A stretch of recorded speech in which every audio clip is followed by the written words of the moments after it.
अस्सलाम वालेकुम स्टूडेंट्स, आज हमारा लेक्चर नंबर 13 है और आज हम डिस्कस करने जा रहे हैं सीक्वेंस डायग्राम।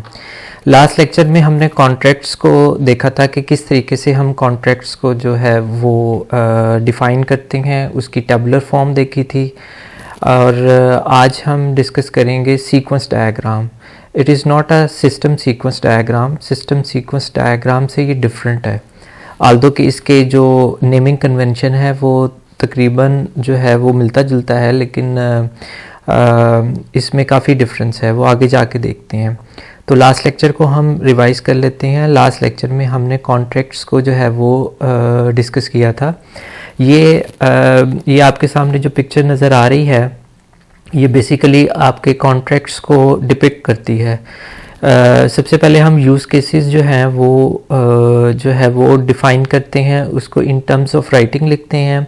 उसके बाद फिर हमारी सिस्टम सीक्वेंस डायग्राम आती है। सिस्टम सीक्वेंस डायग्राम में हमारा जो एक्टर है, जिसने सिस्टम के साथ इंटरेक्ट करना होता है, वो जो है वो इंटरेक्ट करता है। ये हमारा सिस्टम है और सिस्टम को हमने ब्लैक बॉक्स लिया था और जो ऑपरेशंस परफॉर्म करने हैं एक एक्टर ने, उसको हमने डिफ़ाइन कर लिया था in terms of functions.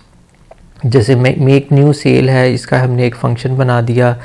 Add line items हैं, उसका भी हमने एक फंक्शन बना दिया। तो ऐड लाइन आइटम्स में हमें पैरामीटर्स की भी ज़रूरत पड़ेगी, वो हमने इसमें मेंशन कर दिए हैं। इसके अलावा एंड सेल का भी हमारे पास एक फंक्शन था।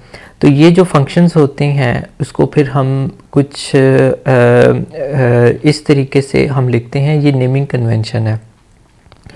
ये हमारा एक रेक्टेंगल है, उसकी पहली लेयर में हम क्या करते हैं, हम जो है कॉन्सेप्चुअल क्लास जो हमने डिफ़ाइन की थी डोमेन मॉडल में, जैसे सिस्टम है, ये एक हमारी एक कॉन्सेप्चुअल क्लास है, इसको हमने डिफ़ाइन किया था।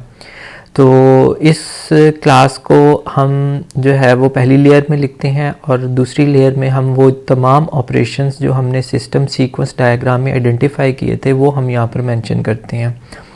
उसके बाद फिर हम कॉन्ट्रैक्ट की जो है वो उसको हम लिखते हैं। कॉन्ट्रैक्ट बेसिकली हमने आइडेंटिफिकेशन की कि टोटल कितने ऑपरेशंस जो है वो हमारा सिस्टम परफॉर्म करेगा। इससे दो फ़ायदे हमें हो जाते हैं। पहला फ़ायदा तो ये हो जाता है कि हमें कॉस्ट एस्टिमेशन के लिए जो है वो हमें काफ़ी इजी जो है वो हमारे पास प्रोसीजर हो जाता है। हमें पता लग जाता है एक सिस्टम को बनाने से पहले कि एक सिस्टम में टोटल कितने ऑपरेशंस होंगे और उन ऑपरेशंस की क्या लिस्ट है वो हमारे पास इन टर्म्स ऑफ राइटिंग आ जाता है। और दूसरा फ़ायदा हमें ये होता है कि इस कॉन्ट्रैक्ट को हम जो है वो अपने कस्टमर के साथ निगोशिएट करते हैं कि जी टोटल इतने हमारे फंक्शंस हैं जो हम आपके सॉफ्टवेयर में डिलीवर करेंगे।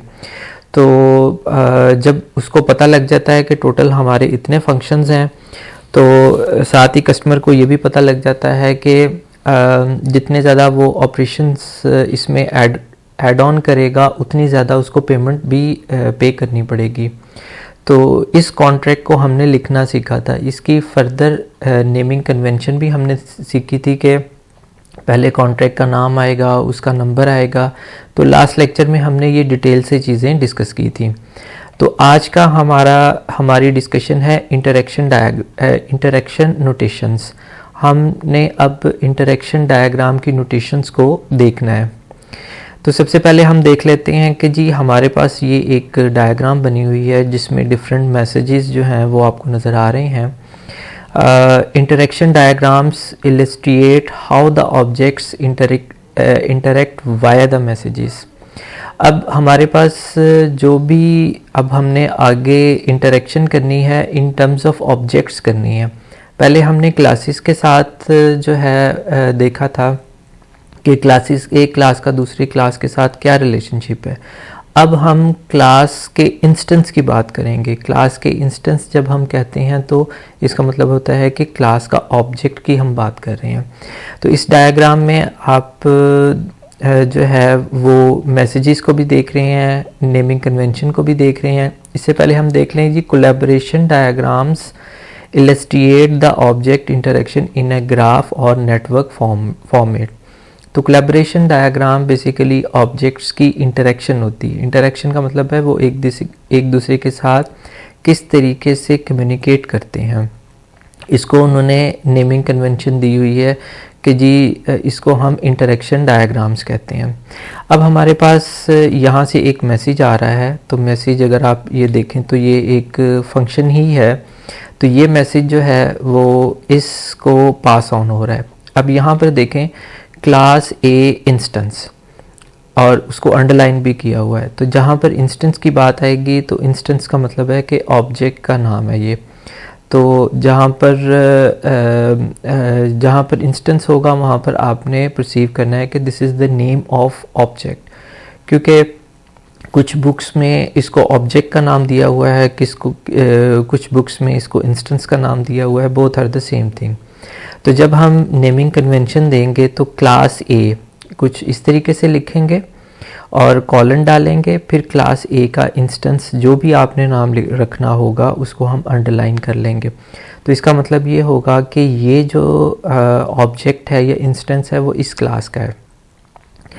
तो इस क्लास के इंस्टेंस के पास ये मैसेज आ रहा है और फर्दर वो दो मैसेजेस एक दूसरे ऑब्जेक्ट को दे रहा है। और यहाँ पर देखें क्लास बी इंस्टेंस, तो यहाँ पर क्लास बी का इंस्टेंस है, यानी कि क्लास बी का ऑब्जेक्ट है।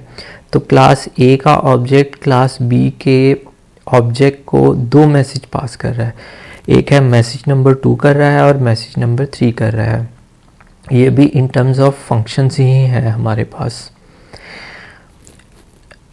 अब यहाँ पर हम सीक्वेंस डायग्राम को देख लेते हैं। तो हमारे पास अगर हम यहाँ पर देखें तो हमारे पास सिस्टम सीक्वेंस डायग्राम जो हमने लास्ट टाइम डिस्कस की थी वो कुछ इस तरीके से थी कि हमारे पास एक कैशियर है जो कि इंटरेक्ट कर रहा है सिस्टम के साथ और सिस्टम की एक क्लास है। तो सिस्टम हमारा एक ब्लैक बॉक्स है। ब्लैक बॉक्स का मतलब है कि हम इसको डिटेल से नहीं देख रहे। तो चूँकि हम इसको डिटेल से नहीं देख रहे तो हम ये अज्यूम कर रहे हैं कि ये जो हमारे पास सिस्टम है वो बेसिकली ये ऑपरेशंस परफॉर्म कर रहा है in terms of reply. Cashier अगर कोई जो है वो रिक्वेस्ट अगर सबमिट कर रहा है इन टर्म्स ऑफ ऑपरेशंस तो उसको ये डॉटेड लाइन में रिस्पॉन्ड भी कर रहा है। कैसे कर रहा है वो हम यूएमएल में डिस्कस फ़िलहाल नहीं करते, वो जब हम कोडिंग की तरफ जाते हैं तो वो फिर हम उसको देखते हैं। तो यहाँ पर ये सिस्टम सीक्वेंस डायग्राम है। अब हमने क्या करना है कि इसके अंदर जो ऑपरेशंस परफॉर्म होते हैं उसको हमने देखना है, क्योंकि सिस्टम सीक्वेंस डायग्राम में हमने इसको एज ए ब्लैक बॉक्स लिया था। अब हम सिस्टम के अंदर जो ऑपरेशंस परफॉर्म हो रहे हैं, जो डिफरेंट ऑब्जेक्ट्स एक दूसरे ऑब्जेक्ट को जो मैसेज पास कर रहे हैं उसको हमने जो है वो डिटेल से देखना है। तो यहाँ पर हम देखते हैं कि जी इंटरेक्शन डायग्राम में हम किस तरीके से कर रहे हैं। अब ये है सीक्वेंस डायग्राम, पहली हमने देखी थी सिस्टम सीक्वेंस डायग्राम। तो sequence diagram illustrate the interaction in a kind of fence format. तो कुछ इस तरीके से हमारा फॉर्मेट होता है। तो पहले क्या था, पहले एक एक्सटर्नल एक्टर जो है वो सिस्टम एक क्लास के साथ इंटरेक्ट कर रहा था, लेकिन सीक्वेंस डायग्राम में क्या हो रहा है, यहाँ पर एक ऑब्जेक्ट दूसरे ऑब्जेक्ट के साथ इंटरेक्शन कर रहा है इन टर्म्स ऑफ मैसेजेस, और मैसेजेस भी हमारे जो होते हैं वो एक ऑपरेशन ही होते हैं। तो अभी जो लास्ट हमने ये देखी थी तो इसको हमने कुछ इस तरीके से ड्रॉ कर लिया। अगर हम यहाँ पर देखें क्लास ए इंस्टेंस, ये ऑब्जेक्ट का नाम है, इसको एक मैसेज आ रहा था ये वाला, तो यहाँ पर भी वही मैसेज आ रहा है। तो अगर हम यहाँ पर देखें क्लास ए इंस्टेंस दो मैसेज पास ऑन कर रही है क्लास बी को, क्लास बी के इंस्टेंस को। तो यहाँ पर देखें तो वो मैसेज नंबर 3 पास ऑन कर रही है। तो यहाँ पर भी वैसे ही काम हो रहा है। लेकिन जैसे ही हम सीक्वेंस डायग्राम की बात करते हैं तो हमने उसको इस तरीके से ड्रॉ करना है। अगर हम कोलैबोरेशन डायग्राम देखें, ये हमारी एक मेक पेमेंट जो हमने आइडेंटिफाई किया था, एक जो है हमारे पास लास्ट जो हमने अभी तक देखे हैं पार्शियल डोमेन मॉडल, उसके अंदर हमने मेक पेमेंट को भी हमने देखा था। ये उसकी कोलैबोरेशन डायग्राम है। अगर हम यहाँ पर देखें तो यहाँ पर हमारे पास तीन जो है वो इंस्टेंस है, मतलब रजिस्टर ये एक इंस्टेंस है, यानी कि एक ऑब्जेक्ट का नाम है। सेल ये भी एक इंस्टेंस है, ये भी एक ऑब्जेक्ट का नाम है। ऑब्वियसली सेल जो है वो किसी सेल क्लास का ऑब्जेक्ट होगा, और ये जो रजिस्टर है ये भी किसी रजिस्टर क्लास का ये ऑब्जेक्ट होगा, ये इंस्टेंस होगा। और पेमेंट जो है ये भी इंस्टेंस है। कैसे पता लगा हमें? क्योंकि ये अंडरलाइन है और कॉलन के बाद ये हम इसको डिफाइन कर रहे हैं। तो यहाँ पर अगर हम देखें तो हमारे पास एक फंक्शन हमने आइडेंटिफाई किया था मेक पेमेंट का।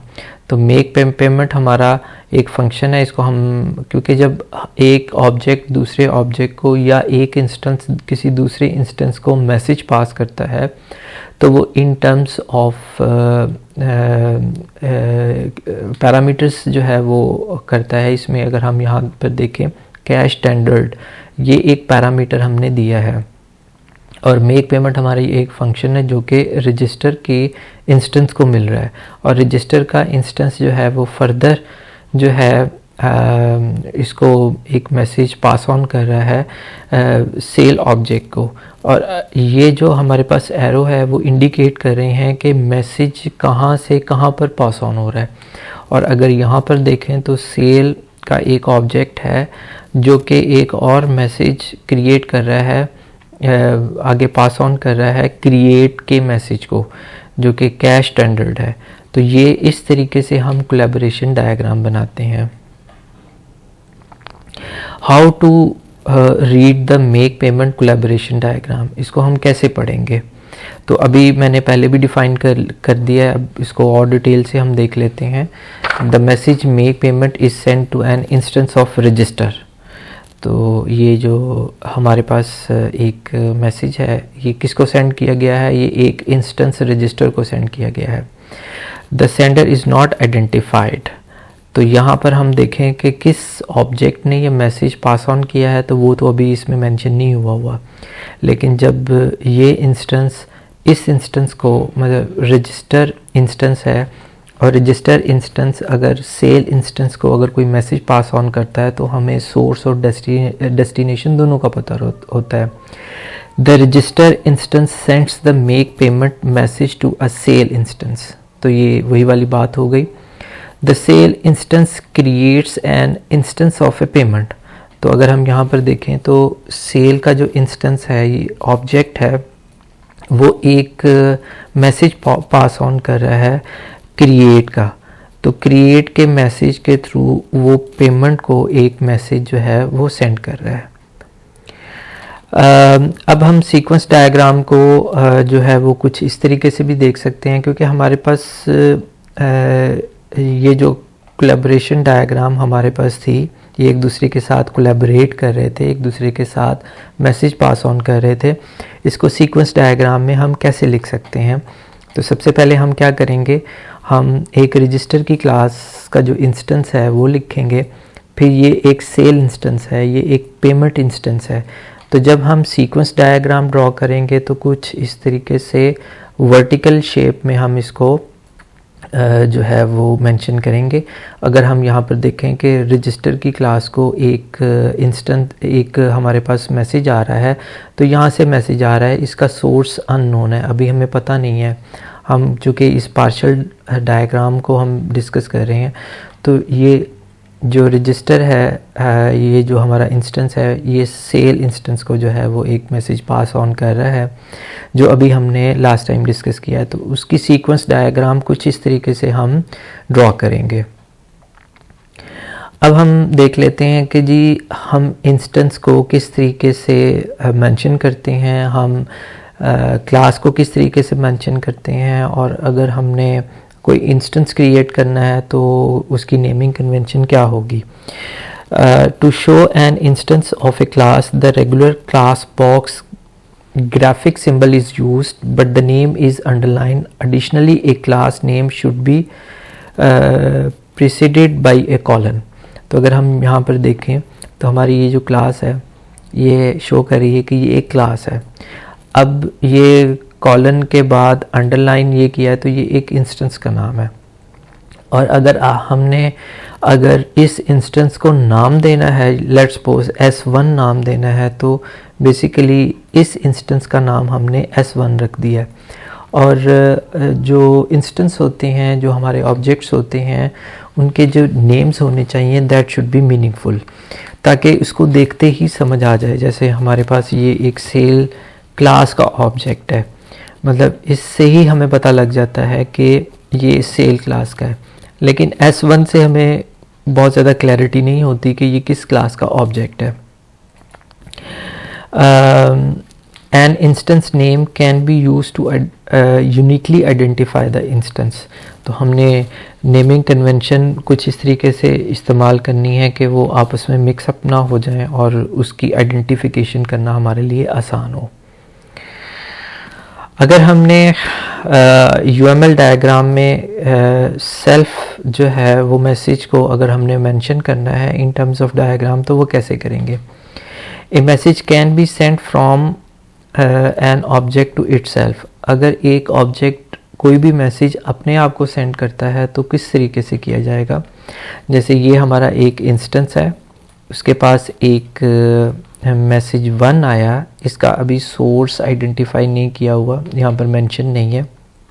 यही सपोज किया गया है कि इस इंस्टेंस के पास एक जो है वो मैसेज जो है वो आया है। इस डायरेक्शन से हमें पता लग रहा है कि इसके पास एक इंस्टेंस आया है, और इस डायरेक्शन से हमें पता लग रहा है कि इसने एक मैसेज अपने आप को जो है वो किया है इस इंस्टेंस ने, और उस मैसेज का नाम है clear. This is illustrated by a link to itself with message flowing along the link. तो ये अपने आप को ही मैसेज जो है वो पास ऑन करता है, क्योंकि हमारे पास कई ऐसी लॉजिक होती हैं जिसमें एक इंस्टेंस अपने आप को भी मैसेज जो है वो उसमें जो है वो करना होता है, तो फिर डायग्राम के थ्रू हमें इस तरीके से बताना पड़ता है। Creation of instance, the language independent creation message is created being sent to the instance being created.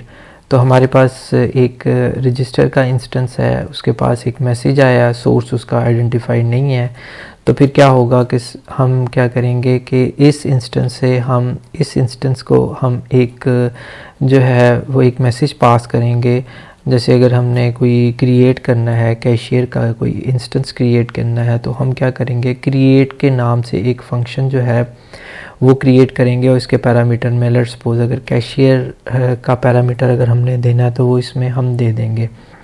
यहाँ पर एक वर्ड लिखा हुआ है लैंग्वेज इंडिपेंडेंट का, तो जब भी हम UML की बात करते हैं तो वो लैंग्वेज इंडिपेंडेंट होता है।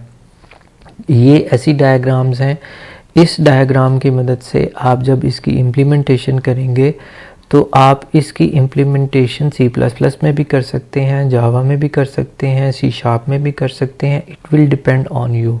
तो ये लैंग्वेज इंडिपेंडेंट होता है। तो UML जब हम एनालिसिस के बाद डिज़ाइन बनाते हैं तो डिज़ाइन में ये लैंग्वेज इंडिपेंडेंट होते हैं, और जब हम कोडिंग के ऊपर आते हैं तो फिर हम डिसाइड करते हैं कि हमने अपने सॉफ्टवेयर को जो है वो किस लैंग्वेज में जो है उसकी कोडिंग करनी है, उसकी इम्प्लीमेंटेशन करनी है। अगर हम सीक्वेंस डायग्राम की बात करें तो सीक्वेंस डायग्राम में एक इंस्टेंस की लाइफ कितनी होती है? An object life line shows the extent of the life of an object in the diagram. तो हमने ऑब्जेक्ट ओरिएंटेड प्रोग्रामिंग में ये पढ़ा था कि जो है एक ऑब्जेक्ट की एक स्पेसिफिक लाइफ होती है। ऑब्जेक्ट एक ख़ास टाइम पे स्टार्ट होता है और फिर वो डिस्ट्रॉय हो जाता है। Not that newly created objects are place at their creation height. अगर हम यहाँ पर देखें तो हमारे पास मेक पेमेंट जो है, इसके पास एक जो है वो ऑपरेशन आता है, एक मैसेज आता है। तो ये जो ऑब्जेक्ट है इसकी जो लाइफ है वो यहाँ से लेके यहाँ तक है, क्योंकि ये मैसेज आगे पास ऑन करता है तो यहाँ पर ख़त्म हो जाता है। इसी तरह सेल का जो है इंस्टेंस, इसकी जो लाइफ है वो यहाँ से स्टार्ट होती है और फर्दर जहाँ पर ये ख़त्म होगा वहाँ पर उसकी लाइफ जो है वो क्लोज हो जाएगी। हमारे पास कुछ कंडीशनल मैसेजेस भी होते हैं, उसको हमने यूएमएल में यूनिफाइड मॉडलिंग लैंग्वेज में कैसे मेंशन करना है वो इस डायग्राम से हमें पता लग जाएगा। A conditional message is shown by following a sequence number with a conditional clause in square brackets similar to the iteration clause.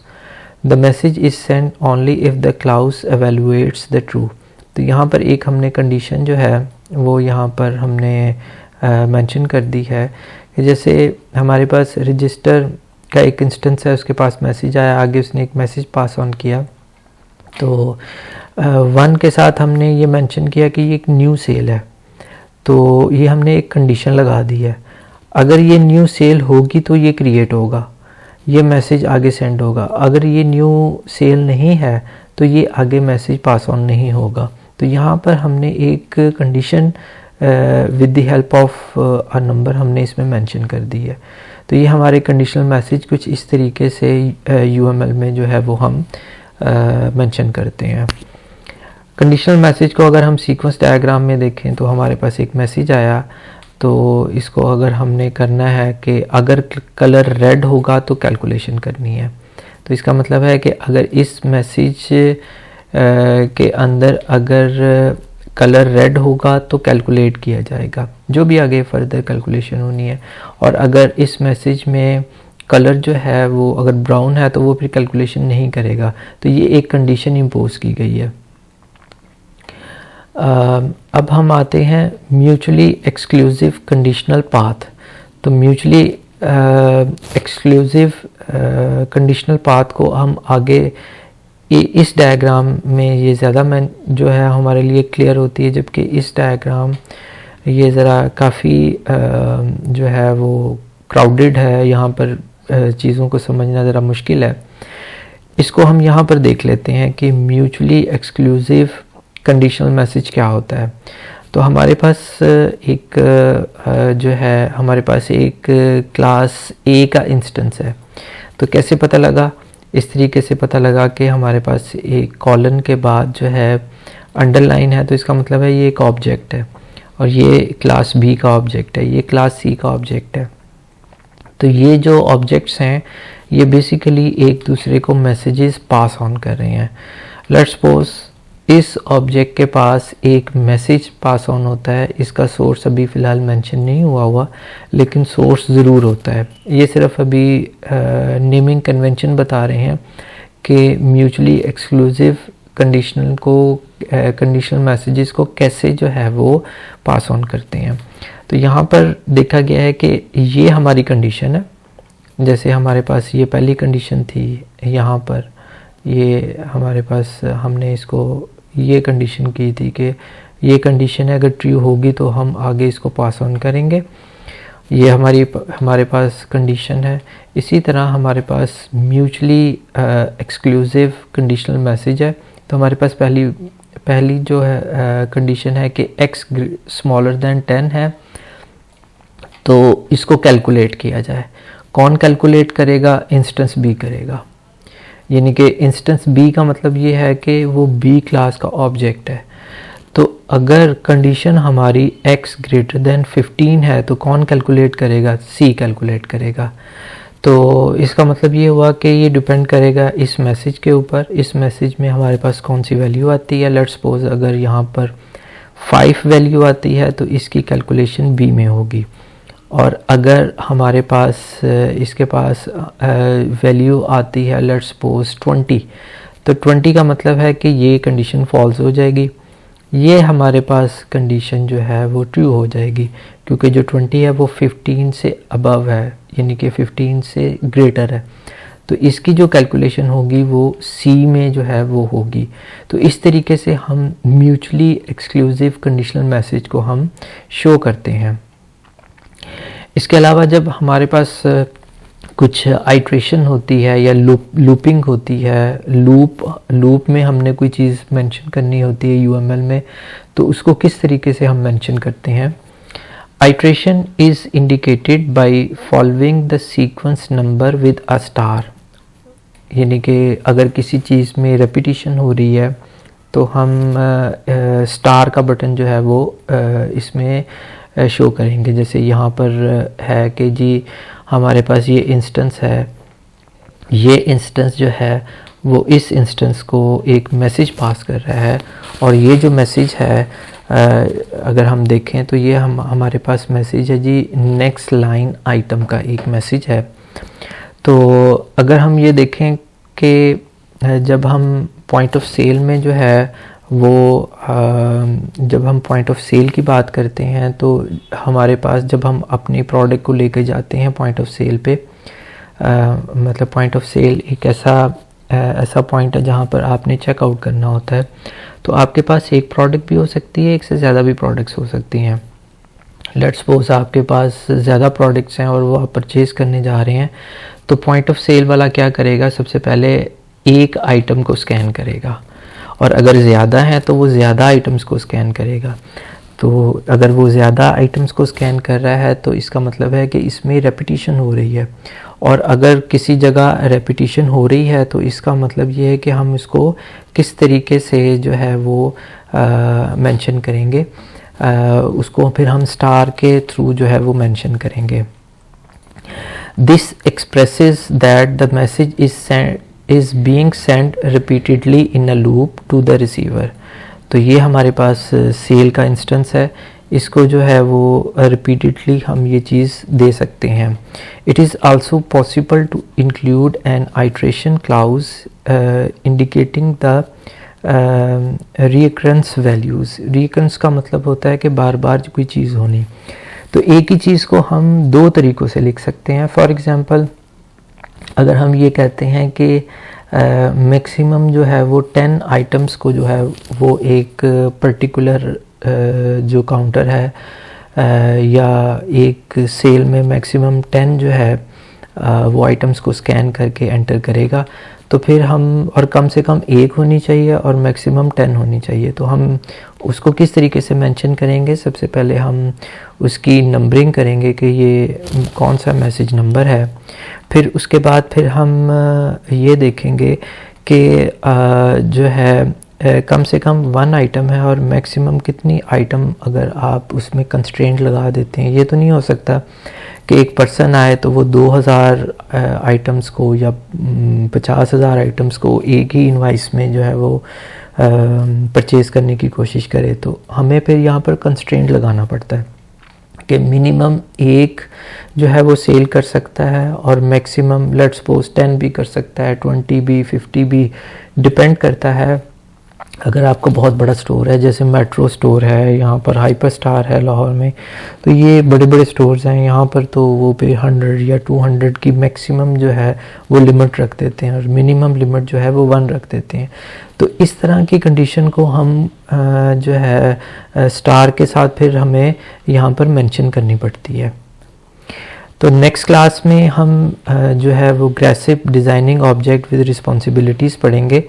तो आज इस लेक्चर में जो है वो हमने जो है इंटरेक्शन डायग्राम की नेमिंग कन्वेंशन देखी कि एक ऑब्जेक्ट दूसरे ऑब्जेक्ट को किस तरीके से मैसेज पास कर रहा है, और इसमें हमने सीक्वेंस डायग्राम को देखा। सीक्वेंस डायग्राम जो है वो सिस्टम सीक्वेंस डायग्राम से डिफरेंट होती है।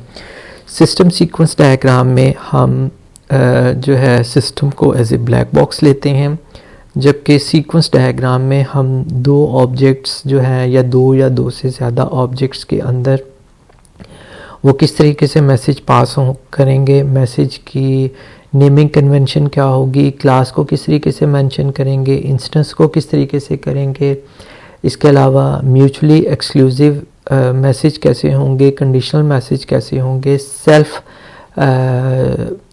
सेंड मैसेजेस कैसे होंगे, वो इस वीडियो में हमने आज डिटेल से देखा। नेक्स्ट क्लास में हम ग्रेसिव को देखेंगे। होपफुली इन कॉन्सेप्ट्स को आप जो है वो अंडरस्टैंड भी कर रहे होंगे और with the help of example आप इसको देख भी रहे होंगे। टेक केयर, अल्लाह हाफिज़।